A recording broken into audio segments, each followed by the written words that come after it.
నాకు ఇక ఇల్లు వాకిలి ఇల్లాలు బిడ్డలు ధనము ధాన్యం ఇవేవీ వద్దు. ఇవన్నీ మోక్షానికి ప్రతిబంధకాలే. కాబట్టి బంధనాశకము మోక్షప్రదము అయినటువంటి మహత్తరమైనటువంటి బ్రహ్మజ్ఞానాన్ని నాకు అనుగ్రహించు తల్లి అన్నాడు. జ్ఞానాన్ని ఏమన్నాడు? ఎందుకని? జ్ఞానాదేవతు కైవల్యం అని ఉపనిషత్తు వాక్యం. అంటే జ్ఞానం వల్ల మాత్రమే మోక్షానికి మార్గం దొరుకుతుంది. జ్ఞానం ఉంటే ఏం చేస్తాం? భగవంతుడి గురించి తెలుసుకుంటాం. భగవంతుడి గురించి తెలుసుకొని ఆయన ఆరాధనా పద్ధతులు తెలుసుకొని ఆయన్ని ఆరాధించి ఆరాధించి ఆరాధించి సత్కర్మలు చేస్తూ మోక్షాన్ని పొందగలుగుతాం. నిస్సారమైనటువంటి ఈ సంసారంలో మునుగు తేలే మూఢత్వాన్ని నేను వాంఛించను తల్లి. నేను తరణోపాయం అర్థిస్తున్నాను. వెంటనే దేవి సంతోషపడి ఆమోదించి అద్భుతమైన జ్ఞానాన్ని ప్రసాదించింది. అదృశ్యమైపోయింది తల్లి. ఇక రాజు ఈ వైశ్యుడు ఇద్దరు ఆనంద పరవశులై సుమేధస మహర్షి దగ్గరికి వచ్చారు. వరాలు పొందంగానే పరిగెత్తలా వాళ్ళు. గురువుగారిని మర్చిపోకూడదు కదా. గురువుగారి దగ్గరికి వచ్చారు. భక్తితో నమస్కారం చేశారు.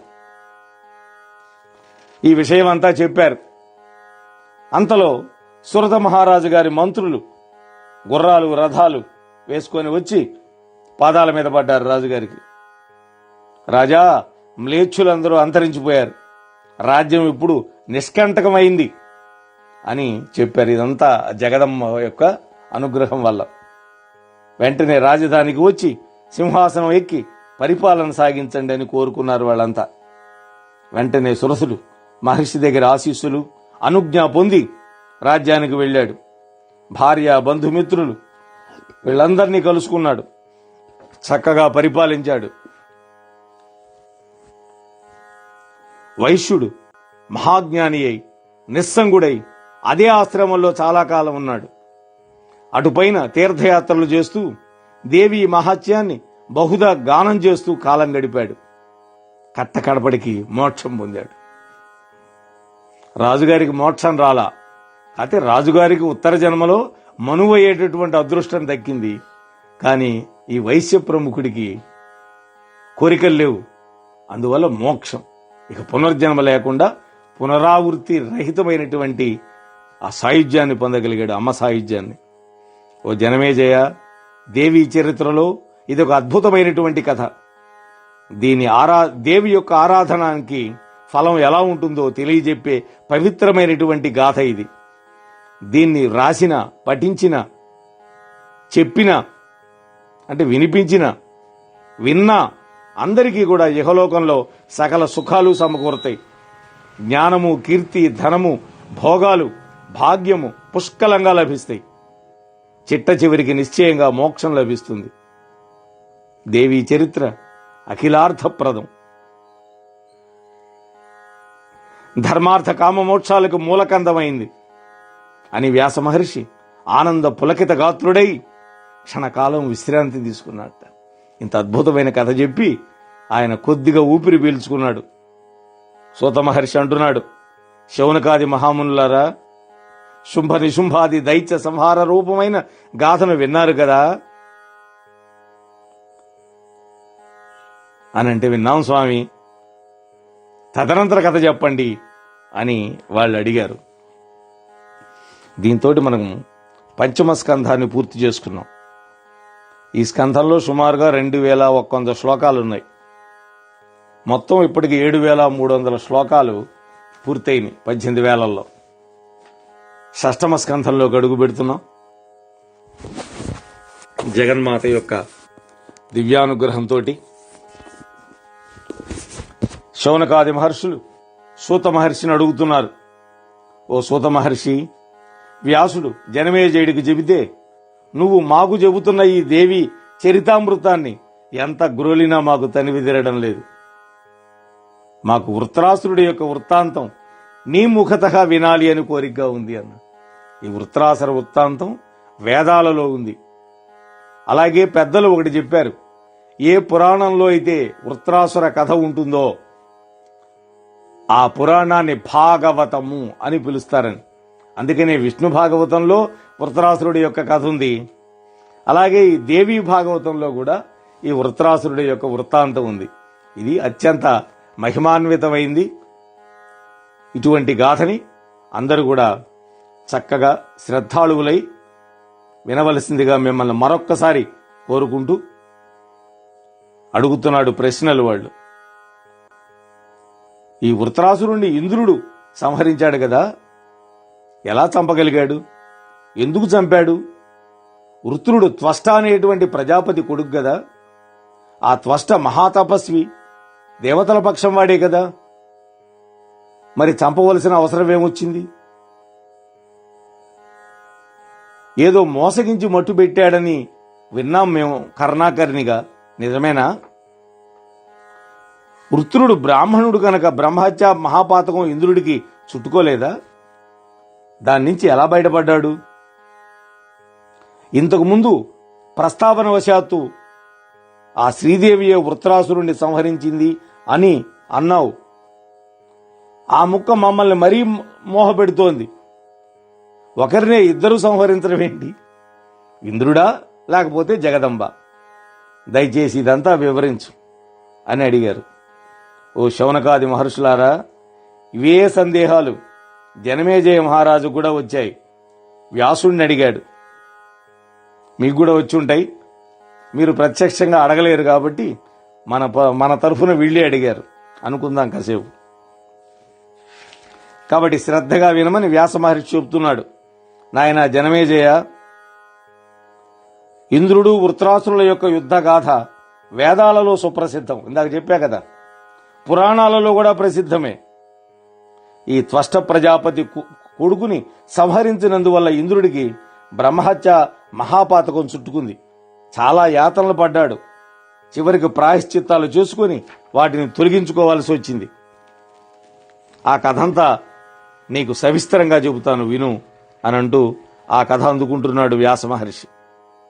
దేవతల్లో కల్లా ఉత్తమోత్తముడైనటువంటి మహాతపస్వి అయినటువంటి త్వష్ట ప్రజాపతికి ఆయన ప్రజాపతిగా ఉన్న కాలంలో అనురాగంతో తనకు యోగ్యుడైన ఒక పుత్రుణ్ణి సృష్టించుకున్నాడు. ఆయనే ప్రజాపతి కాబట్టి సృష్టించుకోగలిగాడు.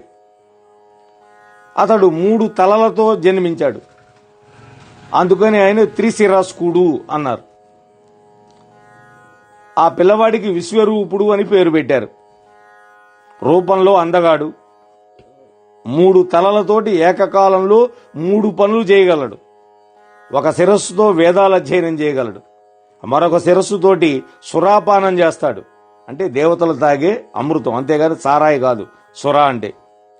మరల 3వ శిరస్సుతోటి లోకాలను చూస్తూ ఉంటాడు. అధ్యయనం అయిపోయిన తర్వాత ఈ విశ్వరూపుడు సకల దేవభోగాలను విడిచిపెట్టి శాంతుడై దాంతుడై గొప్ప తపస్సు చేశాడు. గ్రీష్మ ఋతువులో పంచాగ్ని మధ్యంలో నిలబడి తపస్సు చేశాడు. ఏమిటి పంచాగ్ని మధ్యం అంటే? 4 దిక్కులా నిప్పు పెట్టుకుంటారు. పైన నిప్పులు జరిగే సూర్యుడిని చూస్తూ తపస్సు చేయాలి. కాబట్టి అది పంచాగ్ని మధ్య తపస్సు అంటారు. హేమంత ఋతువులో శిశిర ఋతువులో సరోవరంలో గొంతు దాకా మునిగి నిరాహారుడై జితేంద్రుడి ఘోరమైన తపస్సు చేశాడు. సామాన్యులకు అసాధ్యమైన తపస్సు అది. దాన్ని చూసి ఇంద్రుడికి గుబులు పుట్టింది. ఈ తపస్సు చేసి నా పదవికి ఎక్కడ ఎసరు పెడతాడోనని భయపడ్డాడు. వెంటనే ఊర్వశి, రంభ, మేనక, తిలోత్తమ, ఘృతాచి ఇలాంటి అప్సరసలను పిలిచాడు. వెళ్ళి మీరంతా మీ శృంగార విలాసాలతోటి ప్రలోభాలు పెట్టి ఆ తపస్విని భ్రష్టుని గావించమన్నాడు. అప్సరసలు అంగీకరించారు. దేవేంద్ర, మా శక్తి మేరకు ప్రయత్నం చేస్తామని వాళ్ళు అతని దగ్గరికి వెళ్లారు. ఆ తపస్సు చేసుకునేటువంటి విశ్వరూపుడి దగ్గరికి. అక్కడ ఆడుతూ పాడుతూ అతని ముందు నానా విన్యాసాలు చేశారు. ఏం ఫలితం లేదు. కన్నెత్తి చూడలా ఆయన, పన్నెత్తి పలకరించలా వాళ్ళని. అప్సరసలు కొన్ని రోజుల పాటు అక్కడే ఉన్నారు. ప్రయత్నాల తీవ్రత పెంచారు. అయినా కూడా ఆ విశ్వరూపుడు ఆయన చెలించల. చివరికి విసిగిపోయి అప్సరసలందరూ ఇంద్రుడి దగ్గరికి వెళ్లి విషయం చెప్పారు. ఓ దేవేంద్ర, మేమెంతో ప్రయత్నం చేశాం, అయినా ఫలితం దక్కలేదు. మరి ఇంకేదైనా ఉపాయం ఉంటే ఆలోచించు. అదృష్టం బాగుంది, ఏ శాపం పెట్టకుండా మమ్మల్ని పంపించాడు, తిరిగి రాగలిగాం. అతడు తపశక్తితో అగ్నిలాగా వెలిగిపోతున్నాడు. నువ్వు జాగ్రత్తగా ఆలోచించి రంగంలోకి దిగు అని మృదువుగా హెచ్చరిక చేసి అప్సరసలందరూ వెళ్ళిపోయారు. ఇంద్రుడు వివేకం కోల్పోయినాడు. సిగ్గు శర్మ విడిచిపెట్టేశాడు. లోకం నిందిస్తుందేమోనని భయాన్ని విడిచిపెట్టాడు. పాపబుద్ధి ప్రకోపించింది. ఆ తపస్విని సంహరించడానికి నిర్ణయం చేసుకున్నాడు. ఈ దేవేంద్రుడు వజ్రాయుధాన్ని ధరించాడు. స్వయంగా బయలుదేరి వెళ్ళాడు. తపస్సమాధిలో కూర్చున్నాడు. ఆ మహర్షి త్రిశిరస్కుడు. ఏ పాపం చేయలా, ఎలా చంపడం అని మనస్సు అడిగింది ఇంద్రుణ్ణి. దాన్ని జోకొట్టాడు.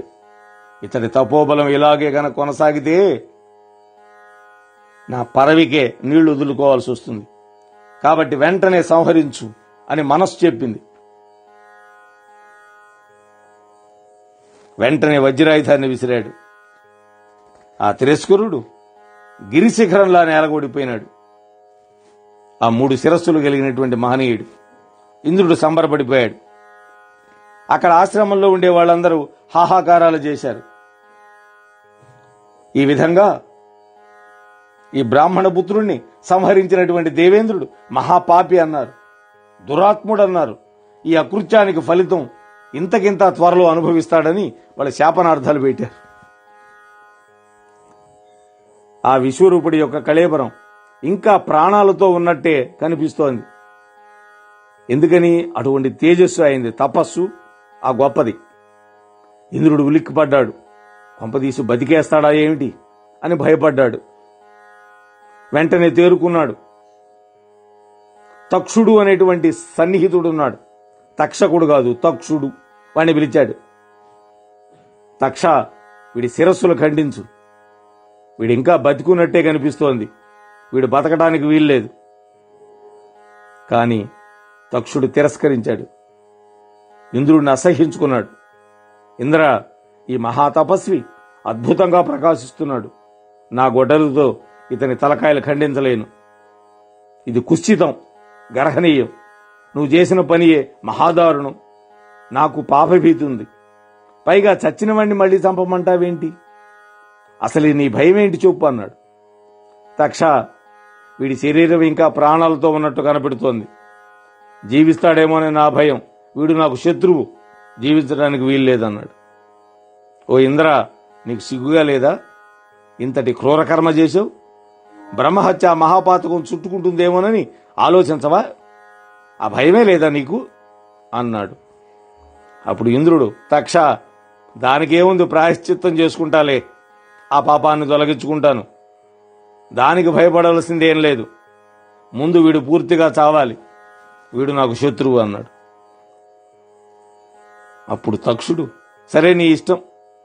నీకు మనస్సులో పదవీ లోపం ఏదో ఉంది కనుక ఇలాంటి పాపకృత్యం చేశావు. నాకు అలాంటి ప్రయోజనం ఏం లేదు, అందుచేత నేను చేయలేను, క్షమించాను. అంటే నీకు ప్రయోజనం ఉంది, నాకు లేదు. ఇదే ఇవాళ కూడా మొదలు, క్విడ్ ప్రోకో అంటాం కదా. అప్పుడు ఇంద్రుడు, తక్ష, నా మాట విను. నీకు కూడా లాభం ఉండేటట్టు చూస్తాను లేవయ్యా. యజ్ఞాలలో నీకు శాశ్వతంగా భాగం ఇస్తానన్నాడు. ప్రలోభ పెట్టాడు. అదే లంచం అంటే. యజ్ఞ పశువుల శిరస్సులు నీకు దక్కేటట్టు చేస్తాను పో అన్నాడు. వెంటనే వీడి తలకాయలు ఖండించమన్నాడు. ఈ ప్రలోభానికి తక్షుడు లొంగిపోయాడు. ఆ రోజే ఉంది ఈ ప్రలోభాలకు లొంగటం అనేది. అందుకని ఇవాళ కూడా శుభ్రంగా ప్రలోభాలకు లొంగుతున్నారు. ప్రజలు కూడా శుభ్రంగా ఓట్లేస్తున్నారు డబ్బు తీసుకొని. గండ్రగొడ్డలు తీశాడు. 3 శిరస్సులు ఖండించి 3 వైపులకు పారేశాడు. ఆ శిరస్సు పడినటువంటి ప్రదేశాల నుంచి పక్షులు వేల సంఖ్యలో ఆవిర్భవించాయి. అది అద్భుతం. ఒక శిరస్సు ముఖం నుంచి పిచ్చుకలు వచ్చినాయి. మరొక శిరస్సు నోట్లో నుంచి తిత్తిరి పక్షులు వచ్చినాయి. ఇంకో శిరస్సు వదనంలో నుంచి కంసు పిట్టలు వచ్చినాయి. అసంఖ్యాగా అంటే కోటాను కోట్లు పుట్టినాయి.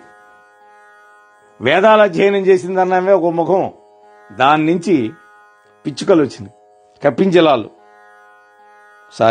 కపింజలాలు అంటే కౌజు పెట్టలు. అలాగే దిక్కులను వీక్షించిందే ఒక ముఖం, అందులో నుంచి తిత్తిరి పక్షులు వచ్చినాయి. సురాపానం చేసినటువంటి ముఖంలో నుంచి పిచ్చుకలు వచ్చినాయి. ఈ దృశ్యాన్ని చూసి ఇక ఈ విశ్వరూపుడు చచ్చాడు అని నిర్ధారించుకొని ఇంద్రుడు గాలి పీల్చుకున్నాడు హాయిగా. యజ్ఞభాగాలు లభించాయి కదా అని తక్షుడు కూడా సంబరపడ్డాడు. ఆనందంగా ఎవరిళ్లకు వాళ్ళు వెళ్ళిపోయినారు. ఇంద్రుడు మాత్రం బ్రహ్మహత్య మహాపాతకానికి ప్రాయశ్చిత్తం గురించి ఆలోచించుకుంటున్నాడు. ఇలా జరిగింది. తన పుత్రుడి యొక్క మరణం త్వష్ట ప్రజాపతికి తెలిసింది. పరమ క్రుద్ధుడైనాడు. ఏ పాపం ఎరుగుని నా కుమారుణ్ణి చంపాడు కాబట్టి ఈ ఇంద్రుడిని సంహరించే మరొక పుత్రుడిని సృష్టిస్తాను అనుకున్నాడు. ఇంద్ర, నా తపశక్తి ఏంటో చూపిస్తాను, నీ పాపానికి ఫలం అనుభవిద్దువు గాని అని మనస్సులోనే దృఢంగా సంకల్పం చేసుకున్నాడు. వెంటనే యాగాగ్నిని రగులు కొలిపాడు. అష్టరాత్ర హోమం చేశాడు. 8 రాత్రులు హోమం చేశాడు. అగ్నికుండం నుంచి పుత్రుడు ఆవిర్భవించాడు. అగ్నిదేవుడితో సమానమైన పుత్రుట, అంటే అంత మెరిసిపోతూ ఉన్నాడు. ఓ ఇంద్రశత్రు, నా తపశక్తితో వృద్ధి పొందు అని ఆ త్వష్ట ఆశీర్వాదం చేశాడు ఆ వచ్చినటువంటి వాడికి, ఆ పిల్లవాడికి. క్షణాలలో అతడు ఆకాశం అంత ఎత్తెదిగాడు. విరాట్ స్వరూపంతో నిలబడ్డాడు. కాలమృత్యువులాగా ఉన్నాడు. తండ్రి, ఏమిటి ఆజ్ఞ అన్నాడు. ముందు నాకు ఒక పేరు పెట్టండి అన్నాడు. అలాగే మీరేదో బాధపడుతూ ఉన్నట్టున్నారు, ఏమిటి కారణం? మీ దుఃఖాన్ని నశింపజేస్తాను, ఇది నా వ్రతం. నేను జన్మించాక కూడా నా తండ్రి దుఃఖించడమా? వీలే లేదు. మహాసముద్రాన్ని ఆపోషణం పట్టగలను. ఔపోసన అంటుంటాం, తప్పది. ఆపోషణము. ఆపహ అంటే నీరు, అశనము అంటే ఆహారం. నీటిని ఆహారంగా తీసుకోవడాన్ని ఆపోషణము అంటారు సంస్కృతంలో. కొండలను పిండి కొట్టగలను. సూర్యబింబాన్ని అరచేతితో అడ్డుకోగలను. దేవతలతో సహా ఇంద్రుణ్ణి తొదముట్టించగలను. యమధర్మరాజును మట్టి కరిపిస్తాను. ఈ భూగోళంలో ప్రజానీకాన్ని పెకలించి సముద్రంలోకి విసిరేస్తాను. తండ్రి, ఏం చేయమంటారో చెప్పు అన్నాడు. ఇలా ఎప్పుడైతే అలా మాట్లాడాడో అప్పుడు త్వష్ట ప్రజాపతి అంటున్నాడు, వృజినాత్ త్రాతు మధునా యస్మాత్ శక్తోసి పుత్రక తస్మాత్ వృత్ర ఇతి ఖ్యాతం తవ నామ భవిష్యతి. ఓ పుత్రక, వృజినవు నుంచి నన్ను రక్షించడానికి నువ్వు శక్తుడవు కనుక ఇప్పటి నుంచి నీ పేరు వృత్రుడు అనేటువంటి ప్రఖ్యాతి వస్తుంది అన్నాడు. వృజినము అంటే దుఃఖము అని సంస్కృతంలో. త్రాణన అంటే రక్షించడం. అంటే నేను దుఃఖంలో ఉన్నాను, నా దుఃఖాన్ని ఉపశమింపజేయటానికి నువ్వు పుట్టావు కాబట్టి నీకు వృత్రాసుర, వృత్రుడు అని పేరు పెట్టానన్నాడు. నీ అగ్రజుడు 3 శిరస్సులు కలిగినటువంటి వాడు విశ్వరూపుడు ఉండేవాడు. మహాతపస్వి, వేదాంగవేత్త, సర్వ విద్యా విశారదుడు. హాయిగా తపస్సు చేసుకుంటూ ఉంటే ఇంద్రుడు అతడిని సంహరించాడు. అందువల్ల నువ్వు ఆ పాపిష్టి ఇంద్రుడిని చంపేసి, వాడికి సిగ్గు లేదు, పాపం లేదు, బుద్ధి అంతకంటే లేదు, బ్రహ్మహత్య మహాపాపివాడు, వాడిని నువ్వు సంహరించాలి. వివిధ రూపాల దివ్యాయుధాలను సృష్టించాడు వెంటనే త్వష్ట ప్రజాపతి. అవన్నీ కూడా వృత్రుడిగా అందించాడు. వాటిలో ఖడ్గముంది, శూలం, గద, శక్తి, తోమరము, పరిగ, పట్టిశం, చక్రము, ధనస్సు, అక్షయ తూణీరాలు అన్ని కూడా సమకూర్చాడు. అతి సుందరము, అత్యంత దృఢము అయినటువంటి ఒక కవచాన్ని ఇచ్చాడు, అభేద్య కవచం. మహామేఘం లాంటి రథాన్ని సృష్టించి ఇచ్చాడు. సమస్త యుద్ధ ఉపకరణాలు అందించాడు. ఇంద్రుణ్ణి సంహరించమని ప్రేరణ కల్పించాడు. వెంటనే వేద పండితుల యొక్క ఆశీస్సులు అందుకున్నాడు వృత్రుడు. ఆ దివ్యరథం ఎక్కాడు. ఇంద్రుడి యొక్క వధ కోసం బయలుదేరాడు. ఈ వార్త తెలిసింది ఇంద్రుడికి. చారులు వెళ్లి చెప్పారు. కొంతమంది దేవతలు కూడా పరుగు పరుగున వెళ్లారు ఇంద్రుడి దగ్గరికి. వారి ముఖాలలో భయం కనపడుతోంది స్పష్టంగా. ఓ దేవనాయక ఇంద్ర, మన నగరంలో అంతటా కూడా అపశకునాలే కనిపిస్తున్నాయి. కాకులు, గద్దలు, డేగలు అరుస్తూ భవనాల మీద ఎగురుతున్నాయి. అపశకునాలు చెప్పాడు. అన్ని పురాణాల్లో అపశకునాల గురించి చెప్తారు, మంచి శకునాల గురించి కూడా చెప్తారు. నల్లని వస్త్రాలు ధరించిన స్త్రీల వలె వికృతాకారంతో ఇంటింటికి వెళ్లి గృహ యజమానులను ఖాళీ చేసి త్వరగా పారిపోమని బెదిరిస్తున్నట్టు కొంతమంది. దేవకాంతలకు రోజు చెడ్డ కళలు వస్తున్నాయి. రాక్షస స్త్రీలు వచ్చి తమను జుట్టు పట్టుకొని లాగుతూ ఉన్నట్టు కళ వస్తున్నదిట. రాత్రిపూట నక్కల కూతలు భీకరంగా వినిపిస్తున్నాయి. ఓ మహేంద్ర, ఈ దుర్నిమిత్తాలకు కారణమేమిటో తెలియక ఏ ఉపద్రవం రాబోతుందోనని సమస్త దేవతలు భయపడిపోతున్నారు. ప్రభు ఆలోచించు అన్నారు. వెంటనే ఇంద్రుడు బృహస్పతిని దర్శించాడు. స్వామి, ముందుగా ఈ దుస్సకునాలను అలాగే దుశ్శకునాలను శాంతింపజేయి. దేవతలకు నాకు మనశ్శాంతిని ప్రసాదించండి. ఏదైనా చక్కటి ఉపాయం చెప్పమని అడిగాడు. ఎప్పుడైతే బృహస్పతికి నమస్కారం చేసి ఈ విధంగా ఇంద్రుడు మొరపెట్టుకున్నాడో అప్పుడు బృహస్పతి, నాయనా సహస్రాక్ష, నేనేం చేయగలను? ఏ పాపము ఎరగని ఆ మునికుమారుణ్ణి సంహరించావు. తపస్సులో ఉండగా సంహరించావు. నెత్తి మీదకు తెచ్చుకున్నావు. అత్యుగ్ర పుణ్య పాపానాం ఫలం భవతి సత్వరం విచార్య ఖలు కర్తవ్యం కార్య తద్భూతిమిచ్చిత. అద్భుతమైన మాట చెప్పాడు. పుణ్యపాపాలు ఎక్కువగా గనక చేస్తే వాటి ఫలితాలు కూడా సత్వరమే అందుతాయి. పుణ్యం ఎక్కువ చేశామనుకోండి, సకల సంపదలు వచ్చి ఆరోగ్యం వచ్చి హాయిగా ఉంటాం. ఎక్కువ పాపాలు చేశామనుకోండి, రోగాలు, రుష్టులు, యాక్సిడెంట్లు, తగాదాలు ఇటువంటి ఏవోటి నెత్తి మీద పడతాయి. అందుచేత ఏ పనినైనా చేయబోయే ముందు బాగా ఆలోచించుకోవాలి. ఎవరిని సలహా కోరకుండా స్వయంగా వెళ్లి తగుదునమ్మా అని ఆ తపస్విని చంపొచ్చావు. ఇవాళ ఇప్పుడొచ్చి సలహా చెప్పమని సహకరించమని నన్ను అడుగుతున్నావు. నేనేం చేసేది? బాగా వాత పెట్టాడు. నాయన ఇంద్ర, పరపీడ పరాయణుడికి ఎప్పుడూ సుఖం ఉండదు. ఇది స్వయంకృతం అనేది. దాని ఫలితం వెంటనే కనిపించింది. అందుకనే వృత్రుడు ఆవిర్భవించాడు. ఏ ఆయుధాలు అతన్ని ఏం చేయలేవు. నీ వజ్రాయుధం కంటే గొప్ప ఆయుధాలు వాడి దగ్గర ఉన్నాయి. ఆ త్వష్ట ప్రజాపతి స్వయంగా సృష్టించిచ్చాడు. కేవలం నిన్ను సంహరించడం కోసం వస్తున్నాడు వాడు. బృహస్పతి ఇలా మాట్లాడుతూ ఉండగానే పెద్ద కోలాహలం వినిపించింది. యక్షులు, గంధర్వులు, కిన్నెరులు, మహర్షులు దేవలోకం విడిచిపెట్టి పారిపోతున్నారు. ఇంద్రుడు ఆశ్చర్యపోయినాడు. వెంటనే అష్టదిక్పాలకులకు, సకల సేనాధిపతులకి కబురు పెట్టాడు. వసువులు, రుద్రులు, అశ్విని దేవతలు, సూర్యచంద్రులు తమ సేనాబలంతో రమ్మని ఆజ్ఞలు పంపించాడు. వసువులంటే 8 మంది వాళ్ళు, అష్టవసువులు.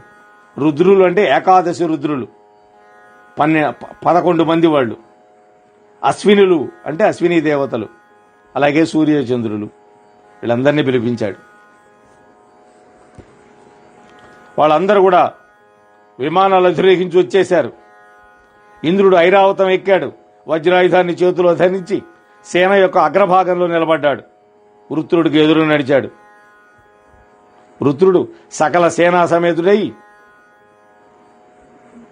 మానస సరోవరం యొక్క ఉత్తర తీరంలో విడిది చేశాడు.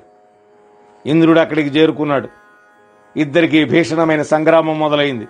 100 సంవత్సరాలు కొనసాగింది. అష్టదిక్పాలకులు ఒక్కొక్కరు వీగి పలాయనం చెత్తగిస్తున్నారు. ముందుగా వరుణదేవుడు పారిపోయాడు. తరువాత వాయుదేవుడు, అటుపైన యముడు, సూర్యుడు, చంద్రుడు ఇలా అందరూ కూడా పరుగు లంకించుకున్నారు. ఇది చూసి ఇంద్రుడు బెంబేలు పడిపోయినాడు. తాను కూడా రణరంగం నుంచి పలాయనం చెత్తగించాడు. వృత్రుడు విజయగర్వంతో ఆశ్రమానికి వచ్చాడు తండ్రి దగ్గరికి. తండ్రికి నమస్కారం చేశాడు. తండ్రి, ఇంద్రాది దేవతలందరినీ జయించేశాను. అందరూ కకావికలై పారిపోయారు. ఇంద్రుడు కాలికి బుద్ధి చెప్పాడు. అతడి ఐరావతాన్ని బంధించి పట్టుకొచ్చాను. ఇదిగో మీరు స్వీకరించండి. భయపడి పారిపోతున్న వాళ్ళని సంహరించకూడదనేటువంటి నీతికి కట్టుబడి ఇంద్రాదులను విడిచిపెట్టారు. ఎంత సన్మార్గుడో చూడండి వృత్రుడు. మరింక ఇప్పుడు నన్ను ఏం చేయమంటారో ఆజ్ఞాపించండి. త్వష్ట సంతోషించాడు. నాయన చిరంజీవి, ఈ వేళకు నేను పుత్రవంతుణ్ణయ్యానన్నాడు. నా జీవితం సఫలమైంది. నా కోపం చల్లారింది. నా మనస్సు శాంతించింది. నీ శక్తి సామర్థ్యాలు చూసిన తర్వాత నాకు ధైర్యం వచ్చింది. కానీ పుత్రక, మరొక్క ఉపకారం నాకు చేయాలి నాయన నువ్వు అన్నాడు.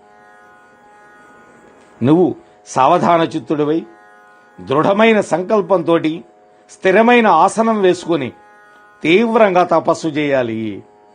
బ్రహ్మదేవుణ్ణి ప్రసన్నం చేసుకో. ఎందుకో తెలుసా? అవినాశిత్వాన్ని వరంగా పొందాలి. అంటే చావు లేనటువంటి వరం పొందాలి నువ్వు. అప్పుడు దురాచారుడైన ఇంద్రుణ్ణి సంహరించాలి. ఇదే నా కోరిక, నెరవేర్చు అన్నాడు. ఇంద్రుడు జిత్తులమారి తపస్సులను భంగపరిచే విద్యలో వాడికి వాడే సాటి. ఏనాడు నమ్మకొతడని. తపస్సు వల్ల సాధ్యం కానిది ఏదీ లేదు నాయన. బ్రహ్మను ఆరాధించు. బ్రహ్మ గనక సంతృప్తి చెందితే ఏ వరమైనా ఇస్తాడు.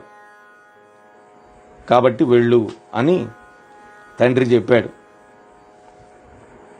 నాయన, ఆ ఇంద్రుడు అంతరించే వరకు నాకు మనశ్శాంతి లేదు కనుక దానికి నువ్వే సమర్థుడివి. నా పుత్ర శోకాన్ని శమింపజేయి. మీ సోదరుడిని చంపిన వాడి మీద పగ తీర్చుకోవాలి అని నూరిపోశాడు.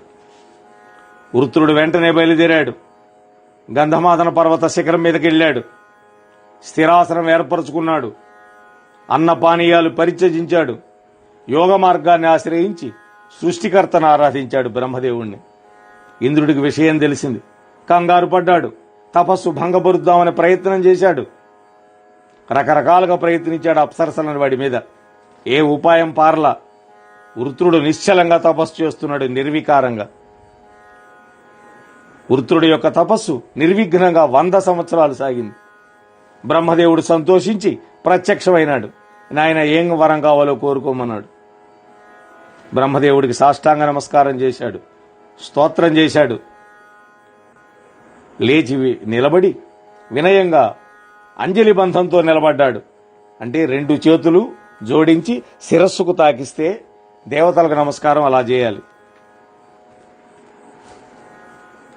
బ్రహ్మదేవుడు చిరునవ్వు నవ్వి,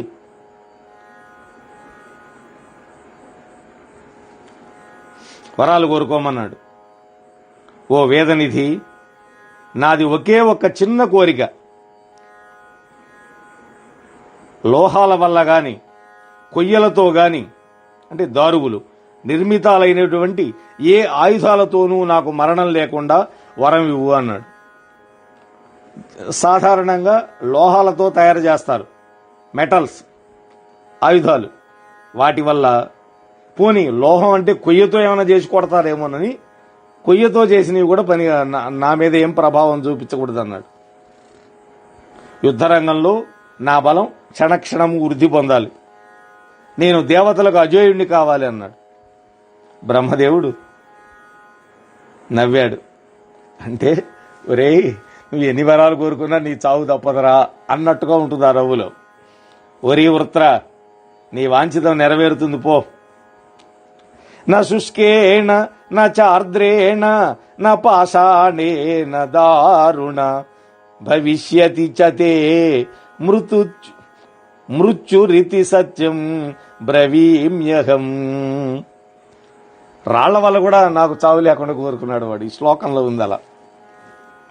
కాబట్టి పాషాణాలు, దారువులు, వీటి వేటి చేత నాకు చావు ఉండకూడదు అన్నాడు. వృత్రుడు సంబరంగా ఇంటికి వెళ్ళాడు. తండ్రికి ఈ వరం సంగతి చెప్పాడు. తండ్రి కూడా ఎంతో ఆనందపడ్డాడు. నాయన, కుమారా, నీకు శుభమవుగాక అని దీవించాడు ఆయన.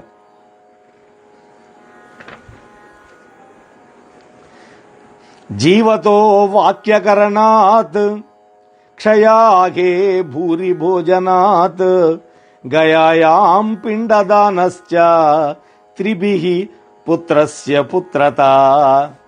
ఇది అద్భుతమైనటువంటి శ్లోకం, పుత్రధర్మాన్ని చెప్పేటటువంటి శ్లోకం. పుత్రుడిగా పుట్టినాడు, ఏం చేయాలో చెబుతోంది.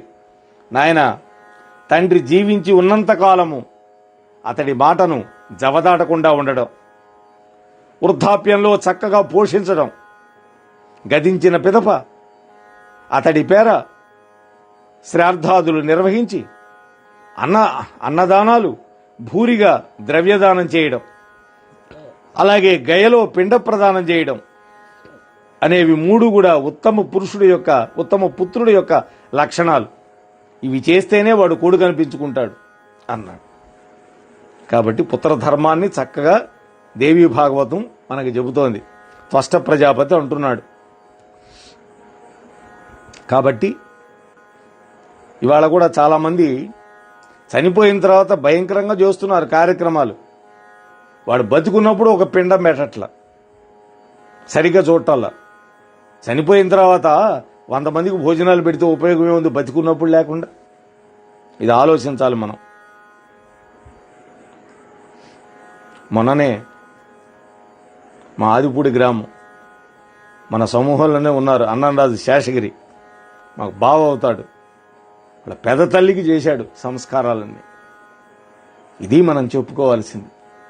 సొంత తల్లిదండ్రులకే ఇవాళ చేయటం లేదు ఎవడు, కానీ పెద్ద తల్లికి 12 రోజుల పాటు దీక్షగా మరి ఆ ఉత్తర క్రియలను జరిపించాడు. అటువంటి వాళ్ళు సమాజంలో ఉండబట్టే ఇంకా లోకం బాగా ఉన్నది అని నాకు అనిపిస్తుంటుంది.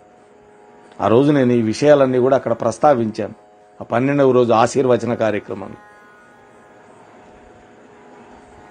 కాబట్టి వెంటనే పూనుకొని నా కోరిక తీర్చునాయన, మీ అన్నను నేను ఎంతటికీ మర్చిపోలేకపోతున్నాను. ఎందుకో తెలుసా? దుర్మార్గుడైతే కొడుకు మర్చిపోతాడు, తండ్రి పోతే పోయినాడు లేని. కానీ సచ్చీలుడు, సత్యవాది, మహాతపస్వి, వేదవేత్త, ఏ అపరాధం లేకుండానే చనిపోయినాడు ఇంద్రుడి చేతులు. అందుకని ప్రతీకారం చేయాలి అని చెప్పి మళ్లీ చెప్పాడు. వృత్రుడు రథం ఎక్కాడు, సైన్యాన్ని వెంట పెట్టుకున్నాడు. ఇంద్రలోకం మీద దండయాత్ర ప్రకటించాడు, అమరావతి నగరం మీద. ఇంద్రుడిని సంహరించి దేవరాజ్యం ఆక్రమిస్తానంటూ ప్రతిజ్ఞ చేసి బయలుదేరాడు. ఇంద్రుడికి సమాచారం తెలిసింది. వెంటనే దిక్పాలకులతో సహా సకల దేవతా సైన్యాలు సన్నద్ధం చేసుకున్నాడు. గరుడు వ్యూహం పన్ని సిద్ధంగా ఉన్నాడు. వృత్రుడు రావడమేంటి, ఒక్కసారిగా భీషణ సంగ్రామం మొదలైంది. ఇంద్రుడు సరాసరి వచ్చి వృత్రుడిని ఢీకొన్నాడు. ఇద్దరికీ లోక భయంకరమైన ద్వంద్వ యుద్ధం సాగింది. హఠాత్తుగా వృత్రుడు ఇంద్రుడిని ముఖం మీద బలంగా కొట్టాడు. ఇంద్రుడు తూలిపడ్డాడు. అతడు తేరుకునేలోగా వృత్రుడు బంధించాడు. త్వష్ట ఆనందంతో కేరింతలు కొట్టాడు తండ్రి. దేవతలు కూడా హాహాకారాలు చేశారు వాళ్ళ నాయకుడు అలా జరిగేసరికి. కానీ వృత్రుడు కసిదేరలా. చేజిక్కిన ఇంద్రుణ్ణి నమిలి మింగేయాలనుకున్నాడు. శరీరాన్ని పెంచాడు, కొండ గుహలాగా నోరు తెరిచాడు. ఆ ఇంద్రుణ్ణి ఎడమ చేత్తో గుప్పిట్లోకి తీసుకొని నోట్లో పడేసుకున్నాడు. మనం ఎట్లా అయితే ఈ శనగ్గింజలు లేకపోతే అట్లాంటివి వేసుకుంటాం కదా నోట్లో, నమిలి మింగాలి అనుకున్నాడు. కానీ దేవతలు భయభ్రాంతులై బృహస్పతిని సలహా అడిగారు. ఆయన నేనేం చేయలేనన్నాడు. వెంటనే మెరుపు లాంటి ఆలోచన ఆ దేవతలకే వచ్చింది. జగన్మాత కల్పించింది, లేకపోతే వాళ్ళ వల్ల ఏమవుతుంది. అందరూ కలిసి మహాబలశాలి అయినటువంటి జురుంభిక అంటే ఆవులింతలకు ఒక దేవత సృష్టించారు. వృత్రుడు మీకు వదిలిపెట్టారు ఆమెని. అది సోకడంతో వృత్రుడు పెద్దగా ఆవులించాడు, నోరు తెరుచుకుంది. ఇంద్రుడు ఇదే అదను అనుకున్నాడు. తన శరీరాన్ని కొంచెం సంకోచించుకొని ఒక్క ఉదురును బయటపడ్డాడు, బ్రతుకు జీవుడా అని. ఆనాటి నుంచే సృష్టిలో ప్రాణికోటికి ఆవులింతలు ప్రారంభమైనాయి. ఈ ఆవులింతలు అంటుంటే నాకు హనుమతి వైభవంలో పరాశర సంహితలోని ఒక తమాషా అయిన కథ గుర్తొస్తోంది. అది కూడా ఒకసారి మనం మనవి చేసుకొని మూల కథలోకి వెళదాం. మోహనవాణి తెలుగు పోడ్కాస్ట్ ఛానల్ ని లైక్, షేర్, సబ్స్క్రైబ్ చేయండి. ప్రక్కనున్న గంటను మ్రోగించండి.